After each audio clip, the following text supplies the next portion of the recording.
But they're not, certainly not all romantic works, I don't think. Would you call an interior of a room by Gwen John romantic?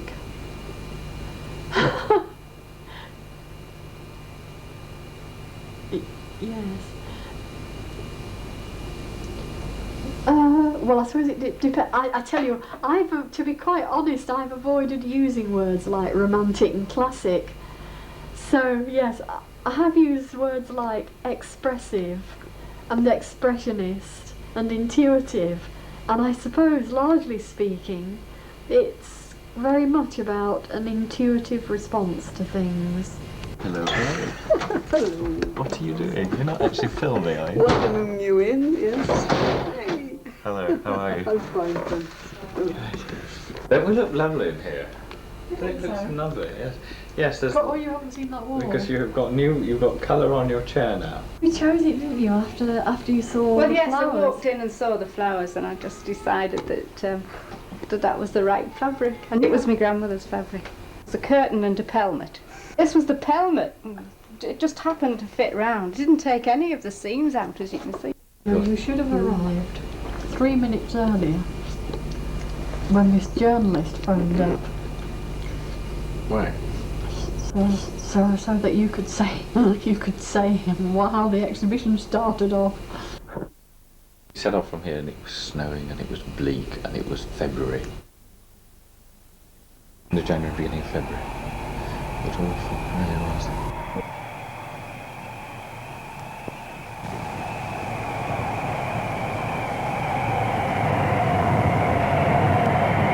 We couldn't have picked a lot of worse time with, Nerys, usually in the, getting cold and feeling the cold in the winter. Needed And immediate sustenance. And trogging off around the place. It was rather good starting off with snow, wasn't it? And then looking at paintings like Kathleen in winter. You really appreciate it. The weather did improve, didn't it?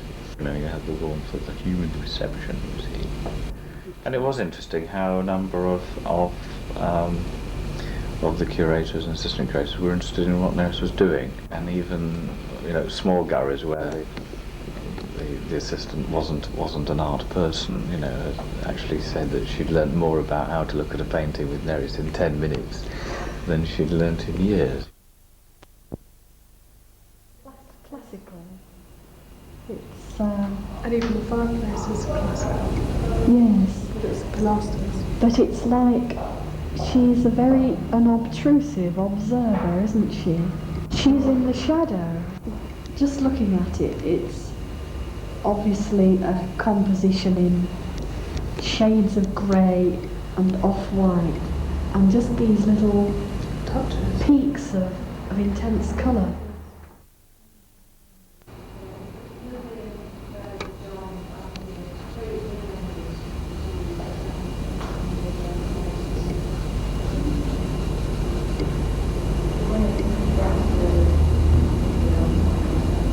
See, it goes down to bright blue at the bottom. Yes, it uses like gradations too. She's born in Galashiels, and her father was a tweed designer. She obviously picked up something about colours. I mean, in designing tweeds, isn't it? You get an overall colour and you highlight it with touches of other colour. Yeah.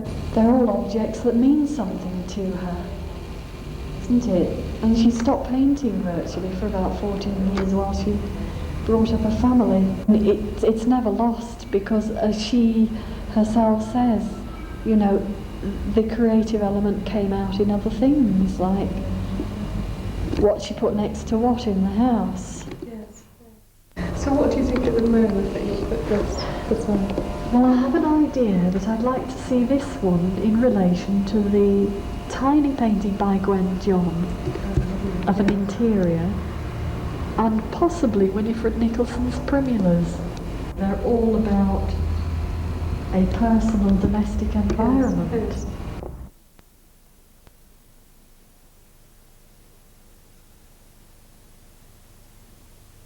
They've all got white as the basis.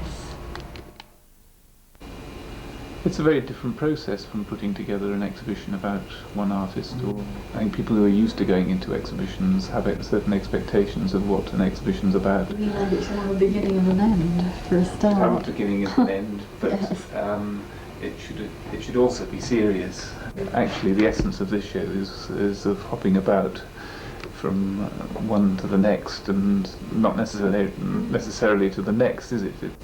Having a look at one, thinking there's a picture in the next gallery which has got something to say to that, and then going back and having another look at that. How are you? Matty! And what's that on the wall behind you? Yellow. I've got some paintings. Isn't that great? And was it a very small flower, that one? Show it. Have you got it? Yeah. Have a look. You carry it over to the Let's have a camera. look. The whole lot. Put them both together. Good idea. It hasn't got leaves on now. Brilliant. Enough pieces of paper here for him. I hope so. When I've done this now, so I'm going to do a picture of the bottle. There's the mouth. That's it. That's the nose. Now just rearrange these. And that's these, yeah. Those are the eyes. There. That's the man. Whenever you see what's called a typical Lowry, you think, oh, they're called matchstick men, and people think that they're like little caricatures. But in fact, when you look at each individual figure, they've got their own character. This little figure, when you look at the painting at a slight distance, makes you realise literally the sharpness of his painterly vision. Because when I looked really close at that figure, I could see that when the paint has dried, he's actually got something like a Stanley knife and cut away to sharpen up the edge so that, you know, the paint really works as paint. And that's something you can't plan beforehand. He's been bold enough to paint something and nick it with a knife to get precisely what he wants. So, Nick. nick and zoom into the dog. Great, right. So you see, there's my terrible drawing of the whole picture, Right. because Lowrys are very difficult to draw. But you get the feeling anyway. You certainly do.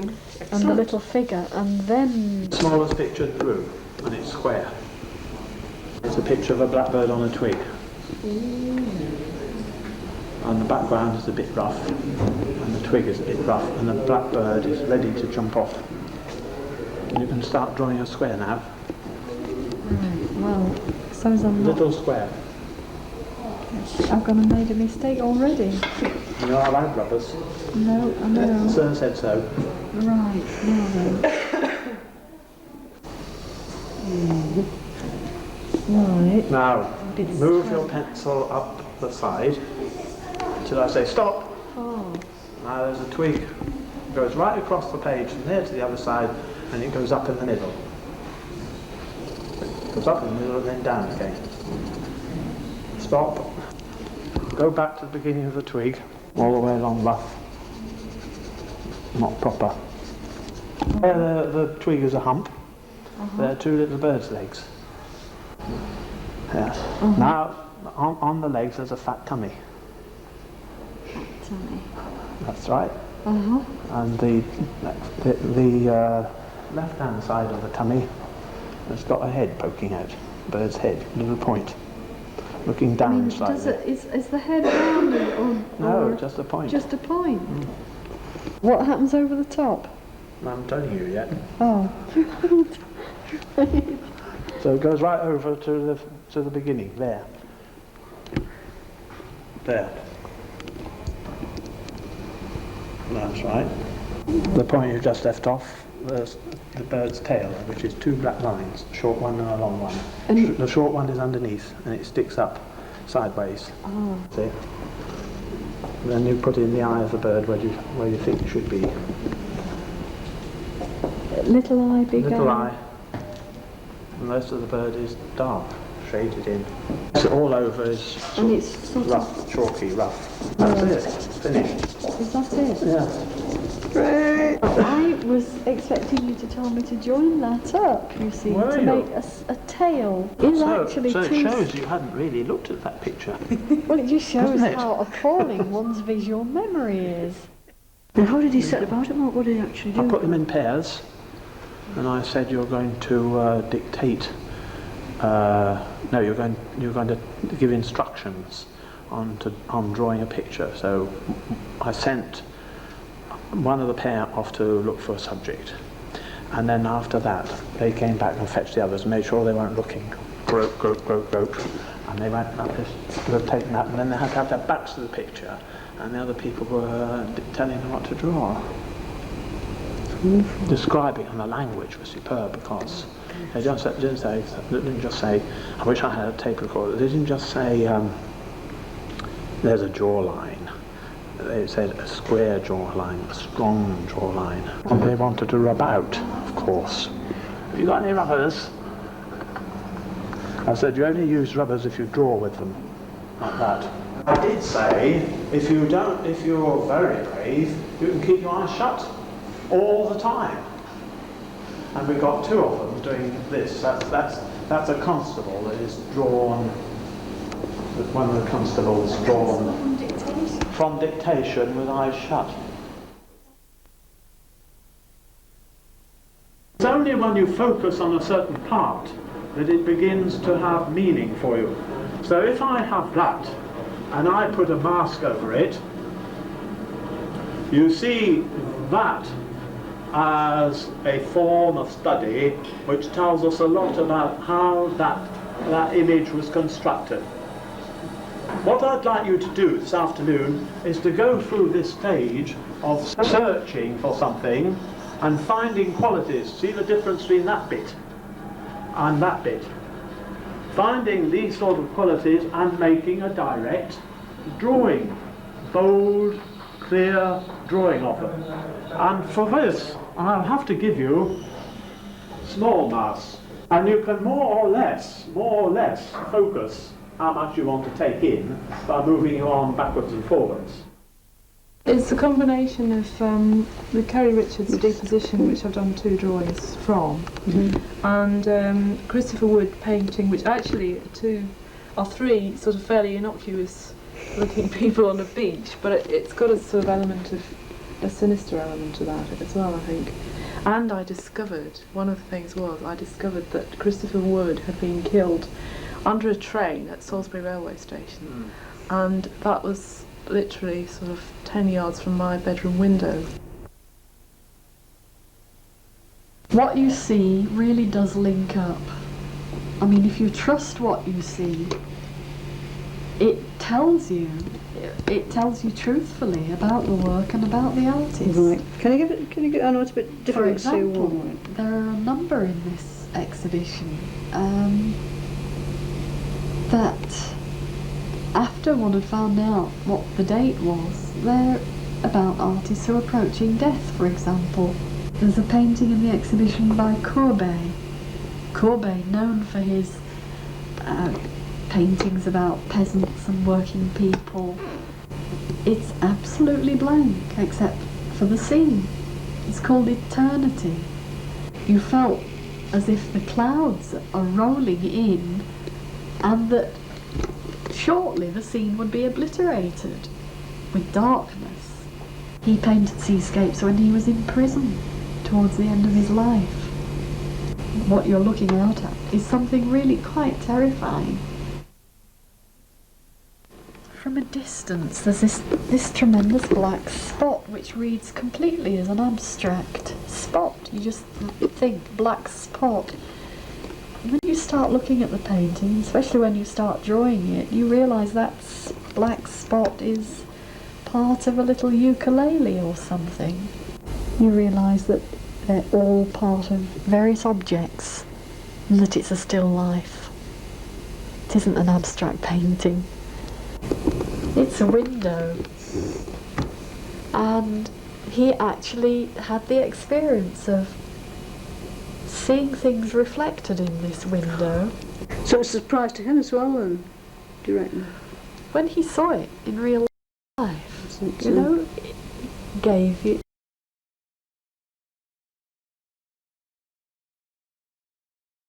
Oh, you know, it's not quite what I thought it was. And that's what he's painted about. Ben Nicholson, who wrote about this painting, he said the name of the shop, translated Puss in Boots, was printed in very lovely red lettering on the glass window, giving one plane. And in this window were reflections of what was behind me as I looked in, giving a second plane. While through the window, objects on a table were performing a kind of ballet and forming the eye or life point of the painting, giving a third plane. And that's exactly what happens. Your eye does a dance.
Good night.